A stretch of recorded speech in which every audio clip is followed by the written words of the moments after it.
Estamos de volta com o nosso Sempre com Você e vamos às notícias de hoje com Adam Antonioni. Boa tarde, Adam. Salve, Maria Imaculada. Boa tarde, Antonielle. Salve, Maria Imaculada. Boa tarde a você de casa também. O empréstimo para negativados é uma alternativa que inadimplentes recorrem com a saída para honrar compromissos em atraso. Um levantamento feito em todas as capitais, realizado pelo Serviço de Proteção ao Crédito, o SPC Brasil, e pela Confederação Nacional de Dirigentes Lojistas, a CNDL, revela que 16% dos consumidores que estão ou estiveram com o CPF restrito nos últimos 12 meses admitem ter procurado instituições financeiras que prestam esse tipo de serviço.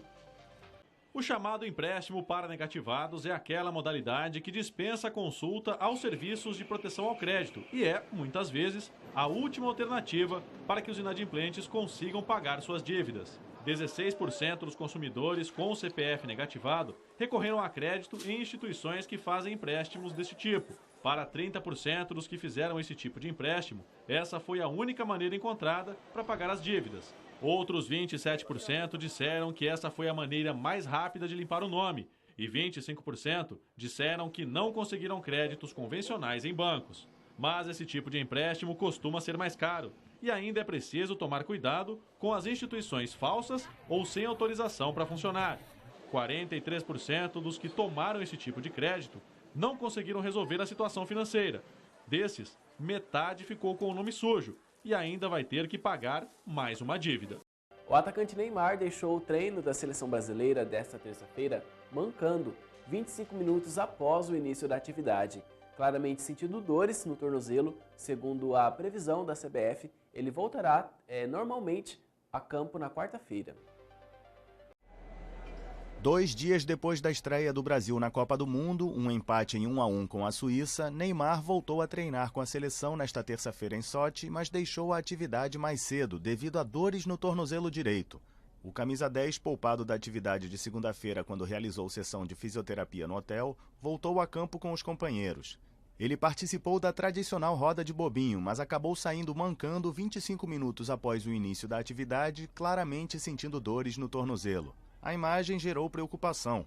Coube ao assessor de imprensa da CBF, Vinícius Rodrigues, explicar o ocorrido com o atacante. Desde depois do jogo, uma dor no tornozelo em decorrência do número de faltas que ele sofreu. Então, mas ontem fez o tratamento, tanto que ele não desceu a campo. Hoje desceu a campo, sentiu a dor de novo, volta para a fisioterapia, mas pelo que o Dr. Rodrigo me passou, amanhã treina normalmente. Neymar foi atendido pelo fisioterapeuta Bruno Maziotti e pelo chefe do departamento médico da seleção, Rodrigo Lasmar. Em seguida, o craque deixou o local do treino e voltou ao hotel. Segundo a previsão da CBF, Neymar voltará normalmente a campo nesta quarta, para o último treino do Brasil em Sochi, antes da viagem a São Petersburgo, onde vai enfrentar na sexta a Costa Rica pela segunda rodada do Grupo E. Bom, e os torcedores brasileiros podem ficar tranquilos, porque o Neymar voltou a campo nesta quarta-feira em Sochi para treinar com os companheiros, conforme publicação em rede social pela própria CBF. O problema do camisa 10 não teve a ver diretamente com a cirurgia no quinto metártaso do pé direito, feito em março, mas foi causada pela soma de impactos como as pancadas recebidas no domingo, numa região próxima, que geraram essas dores. O próximo jogo do Brasil, lembrando, será nesta sexta-feira, dia 22, em São Petersburgo, contra a Costa Rica. Vamos mudar de assunto, voltar aqui para Campo Grande, com informações do Campo Grande News. 2 trechos da região central de Campo Grande foram interditadas hoje, dia 20, para a execução de obras do programa Reviva Centro. Pontos da Rua 14 de Julho e Avenida Fernando Corrêa da Costa ficarão com o trânsito impedido durante uma semana. Os motoristas precisarão ficar atentos. Serão interditados os trechos da 14 de julho, entre a Fernando Corrêa e a 26 de agosto, e a Fernando Corrêa entre a 13 de maio e 14 de julho, sentido Horto Florestal. Quem estiver na Fernando Corrêa da Costa, sentido Ricardo Brandão, poderá ter acesso ao centro pela Rua Rui Barbosa. Motoristas que estiverem no lado oposto, sentido Horto Florestal, terão que desviar na 13 de maio e terão como opção a Rua Calage. A obra vai contemplar até 14 quadras, ao longo de 1,4 quilômetros. A previsão é de que os serviços durarão 3 meses. a cada 2 quadras. A primeira fase do projeto custou 49,2 milhões de reais.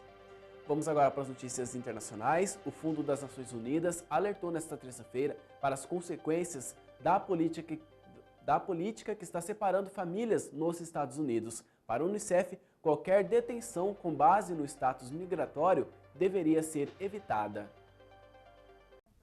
O Fundo das Nações Unidas para a Infância criticou a política de imigração que está separando famílias nos Estados Unidos. Para o Unicef, qualquer detenção com base no status migratório deveria ser evitada e a medida traz graves consequências para as crianças que ficam longe de seus pais. Uma pesquisa mostra que crianças que não veem seus pais presos há mais de um mês sofrem com mais frequência mudanças nos hábitos de sono, raiva e a ausência da família, em comparação com crianças que viram seus pais dentro de um mês após a prisão. O ministro mexicano das Relações Exteriores, Luiz Videgaray, classificou a política americana como cruel e desumana. As detenções geraram protestos, mas o Departamento de Segurança Interna afirma que não tem uma política para separar famílias. Mas os casos dispararam desde que o governo passou a prender os imigrantes que cruzam a fronteira sul do país de forma clandestina. Como os menores não podem ser enviados para os centros em que seus pais estão detidos, eles são separados. Em um período de 6 semanas, quase 2.000 crianças foram separadas de seus pais ou responsáveis. Em uma rara crítica ao governo dos Estados Unidos, o porta-voz e representante da ONU, Stéphane Dujarric, reagiu às declarações do presidente americano Donald Trump sobre a polêmica questão dos refugiados. O presidente americano afirmou que impedir a entrada de imigrantes no país é uma questão de segurança nacional. Eles podem ser assassinos, ladrões e muito mais, então queremos um país seguro e a segurança começa nas fronteiras. O líder voltou a insistir que a responsabilidade pela situação de filhos de imigrantes que têm sido separados de seus parentes é dos legisladores do Partido Democrata que se negam a negociar uma lei migratória. Um porta-voz da ONU, em uma rara crítica ao governo dos Estados Unidos, reagiu às declarações de Trump e falou em nome do secretário-geral Antônio Guterres.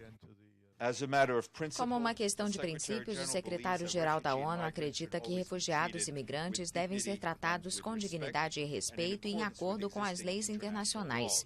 Crianças não devem ser traumatizadas ao serem separadas dos pais. A unidade familiar precisa ser preservada. A insistência de Trump na polêmica lei que separa as famílias se apoia em uma legislação aprovada durante o governo de Barack Obama e já foi questionada por políticos democratas e republicanos. Em mais uma homilia, o Papa deixa seu recado: o perdão, a oração e o amor, porque quem nos quer destruir. Vamos conferir então. Ci farà bene oggi pensare a un nemico. Credo che tutti noi ne abbiamo qualcuno. Uno che ci ha fatto del male o che ci vuole fare del male o che cerca di fare del male. Ah, questo. La preghiera mafiosa è me la pagherai.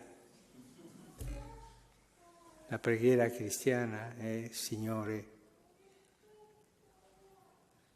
dale la tua benedizione e insegnami a amarlo. Bom, agora vamos finalizar com a previsão do tempo. Hoje o céu da capital morena amanheceu parcialmente nublado a claro. A temperatura está subindo, a mínima é de 18 graus e máxima de 29 graus. Para amanhã, a previsão é de sol. A temperatura máxima deve chegar aos 29 graus. Essas foram as informações de hoje. Antonielle é com você e salve Maria Imaculada. Salve Maria Imaculada. Adamo, obrigada pelas informações de hoje.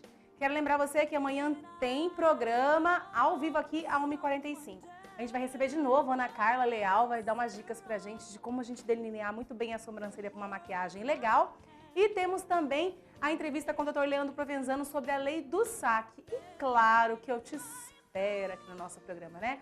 Um grande beijo para você e para sua família. Louvado seja nosso Senhor Jesus Cristo. Para sempre seja louvado. Salve Maria Imaculada. Tchau, tchau.